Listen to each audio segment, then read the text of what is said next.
అందరికీ నమస్కారం.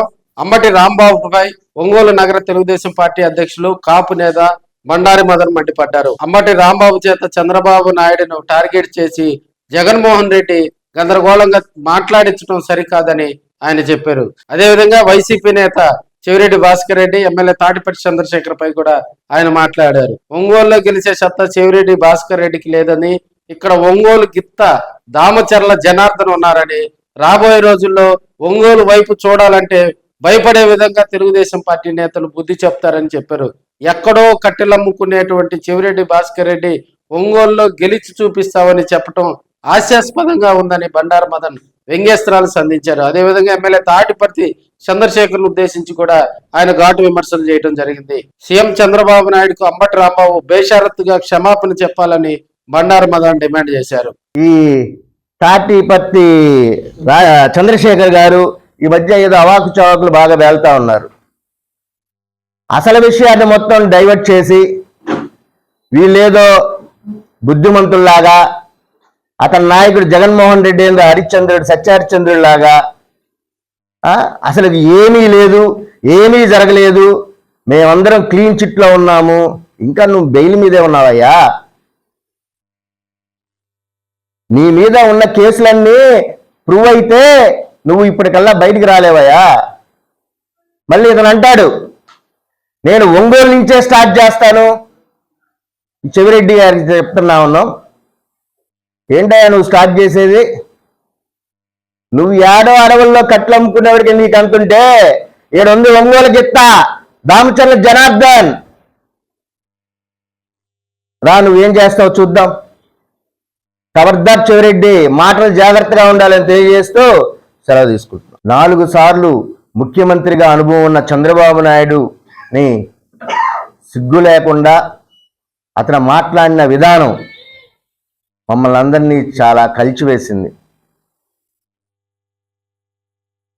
ముందుగా అంబటి రాంబాబు తక్షణమే చంద్రబాబు నాయుడు గారికి క్షమాపణ చెప్పాలి. మేము తెలుగుదేశం పార్టీ తరఫున తీవ్రంగా ఖండిస్తూ ఉన్నాం. చంద్రబాబు నాయుడు గారు ప్రపంచ మేధావి. నువ్వు నేను అంబటి రాంబాబు మనం కాదు, ప్రపంచ దేశాలు కొనియాడుతున్నాయి. అతను 2014లో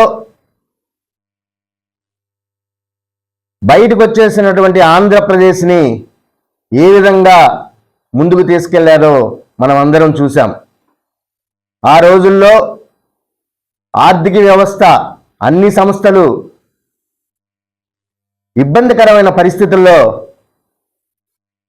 రాష్ట్రాన్ని ముందుకు తీసుకెళ్ళి అన్ని వ్యవస్థల్ని గాడిని పెట్టి పరిపాలన బ్రహ్మాండంగా జరిగిన రోజుల్లో ఇదే విధంగా జగన్మోహన్ రెడ్డి కులాల మధ్య చిచ్చు పెట్టి కుల రాజకీయం చేసి 2019లో అధికారం చేపట్టాడు. 2019లో అధికారం చేపట్టిన కాడి నుంచి అన్ని వ్యవస్థల్ని నాశనం చేసి రాష్ట్రంలో ఉన్నటువంటి అన్ని కంపెనీలు వెళ్ళిపోయే విధంగా చేసిన వ్యక్తి మనం అందరం చూసాం. 2019 నుంచి 24 నుంచి అన్ని వ్యవస్థలను ఏ విధంగా నాశనం చేశాడో, కులాల మధ్య ఏ విధంగా ఇబ్బందులు పెట్టాడో, ఎంతమందిని చంపాడో, సొంత బాబాయినే చంపిన వ్యక్తి. ఏదైనా ఇష్యూ వస్తే ఎమ్మటే కుల రాజకీయం స్టార్ట్ చేస్తాడు. ఈ విధంగా ఎన్నో రకమైన ఇబ్బందులు పెట్టి ప్రజల్ని అన్ని రకాలుగా వెనుకపాటుతనానికి గురి చేసిన వ్యక్తి జగన్మోహన్ రెడ్డి. ఇవన్నీ గమనించి రాష్ట్ర ప్రజలందరూ కూడా ఈ రాష్ట్రం బాగుపడాలి అంటే చంద్రబాబు నాయుడు నాయకత్వం మళ్ళీ కావాలి, సమర్థుడైనటువంటి చంద్రబాబు నాయుడు గారు మళ్ళీ ముఖ్యమంత్రి అయితేనే ఈ రాష్ట్రాన్ని గాడిని పెట్టగలడు, లేకపోతే ఈ రాష్ట్రం అధోగతి అవుతుంది అని గమనించి ఎన్డీఏ కూటమికి భారీ మెజారిటీగా సీట్లు ఇచ్చిన వైనం మనం అందరం చూసాం. మిమ్మల్ని 11 సీట్లకే పరిమితం చేయడం కూడా జరిగింది. అయినా కూడా మీకు బుద్ధి రాలేదు. ఈ జగన్మోహన్ రెడ్డి అనే వ్యక్తి ఇదే విధంగా ప్రవర్తించి రాష్ట్రాన్ని నాశనం చేయాలని, ప్రతి విషయాన్ని డైవర్ట్ పాలిటిక్స్ చేసి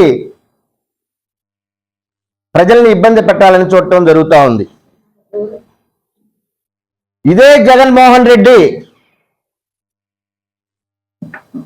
ఇన్ని రకాలుగా చేసి ఇంత ఇబ్బంది పెడుతున్నా, చంద్రబాబు నాయుడు గారు ఇంత వయసులో కూడా అన్ని రాష్ట్రాలు తిరిగి, అన్ని దేశాలు తిరిగి, అన్ని కంపెనీలు ఆల్రెడీ ఇక్కడి నుంచి వెళ్ళిపోయిన కంపెనీలందరితో మాట్లాడి మళ్ళీ రాష్ట్రంలో అన్ని కంపెనీలని తీసుకొచ్చి రాష్ట్ర ఆర్థిక వ్యవస్థని గాడిని పెట్టడానికి విపరీతంగా 24 గంటలు కష్టపడుతున్నాడు. అదేవిధంగా లోకేష్ గారు కూడా యువతకి ఉపాధి కోసం అన్ని కంపెనీలని, ఐటీ కంపెనీలని తీసుకురావటంలో 24 గంటలు కష్టపడతా ఉన్నాడు. మొన్న మెగా డిఎస్ అని 16,000 మందికి ఉద్యోగాలు ఇవ్వడం కూడా చూసాం. రాష్ట్రం ఆర్థిక పరిస్థితి చాలా ఇబ్బందికరంగా ఉన్న లక్షల కోట్ల అప్పులు మిగిల్చిపోయారు వీళ్ళందరూ. అయినా కూడా ఆర్థిక వ్యవస్థ సరిగా లేకపోయినా ఉన్న వనరుల్ని హాస్యాస్పదంగా ఉంది. ఇప్పుడు సిట్ 68 లక్షల లీటర్ల కల్తీ నెయ్యి వాడారని తేల్చింది. దానిలో కెమికల్స్ వాడారని తేల్చింది. సుమారు 234 కోట్ల అవినీతి జరిగిందని తేల్చింది. 20 కోట్ల లడ్లు తయారైనాయి. ఇవన్నీ నిజాలు. ఇవి సిట్ అధికారులు తేల్చారు, అన్ని దర్యాప్తు సంస్థలు తేల్చాయి. నువ్వు దీని గురించి మాట్లాడకుండా ఎప్పటికప్పుడు డైవర్ట్ పాలిటిక్స్ చేస్తూ ప్రజలను మభ్యన పెట్టాలంటే సాక్ష్యాలు దాగవు జగన్మోహన్ రెడ్డి అని తెలియజేస్తూ, ముందు ఈ అంబటి రాంబాబు గారు ఈ మధ్యకాలంలో తిరుపతి వెళ్ళాడు. తిరుపతి వెళ్ళి అక్కడ ఏర్పాట్లు కానీ, అక్కడ అన్నదానం కానీ, లడ్లు కానీ అన్నీ కూడా ఇదివరకన్నా బాగా క్వాలిటీ ఉంది. అతనే మెచ్చుకున్నాడు చంద్రబాబు నాయుడు గారిని. మనం ఈ మధ్య చూసాం. మరలా ఇప్పుడు ఈ విధంగా ఇంట్లో ఆడవాళ్ళతో సహా ఇట చంద్రబాబు నాయుడు గారిని ఈ విధంగా మాట్లాడుతుంటే మాకు కొంచెం డౌట్గా ఉంది.